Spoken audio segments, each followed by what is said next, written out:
Bonjour. Alors, puisque lorsque je fais un partage à quelqu'un et que vraiment je réalise que je suis pas vraiment entendue, je me vire de bord et j'en fais la publication. Comme ça, bien, non seulement je m'écoute, parce que la première personne qui doit t'écouter, c'est toi-même. J'applique cette règle-là et je partage l'information. Alors, comme ça, il y a quelqu'un qui va m'entendre éventuellement. Mais je suis certaine que moi, je m'écoute. Alors voilà.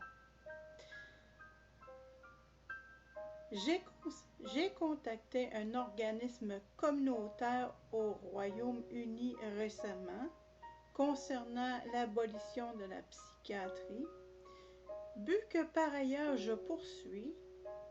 Donc j'en ai profité pour traduire leur ouvrage sur le sujet en français et en espagnol pour l'instant, puisque j'avais besoin de leur communiquer que j'apprécie énormément ce qu'ils font, principalement à cause de ce qui a été fait à ma mère, et entre parenthèses, ne pas me poser de questions pour le moment, seulement accueillir leur partage. Fin de parenthèse. Donc, je sais fort bien que la psychiatrie doit être abolie si on veut vivre dans une société libre. Et je vais aller là où je suis la bienvenue et la plus efficace pour accomplir ma mission sur Terre.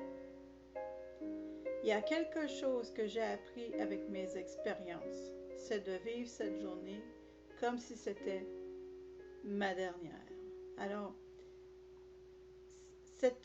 lorsque je parle de cet organisme communautaire au Royaume-Uni, c'est pas de ceux-là que je parle qui m'ont pas entendu, mais la personne avec qui je partageais cette information-là. Alors voilà, et la seconde portion que je vais lire, et la voici.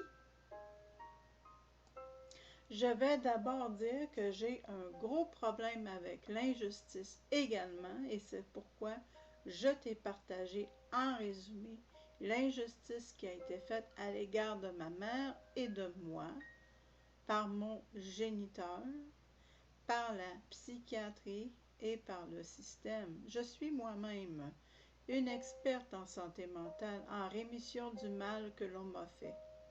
Donc, je vais exercer ma passion et ma vocation où je suis la bienvenue. Et c'est ce qu'il me reste à faire avant de quitter cette terre. Et ceci est non négociable puisque j'ai à la fois l'expertise et l'expérience. J'ai connu la mort de proches et j'ai frôlé la mort.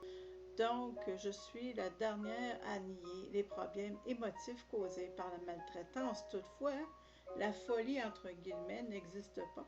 Et je ne suis pas la seule à le dire, même des ex-psychiatres le disent. Il n'y a personne de fou en réalité. Mais il y a eu de la torture socialement acceptée, des électrochocs, de la lobotomie physique et, bien entendu, de la lobotomie chimique, ainsi que les salles d'isolement. Et Big Pharma, bien entendu.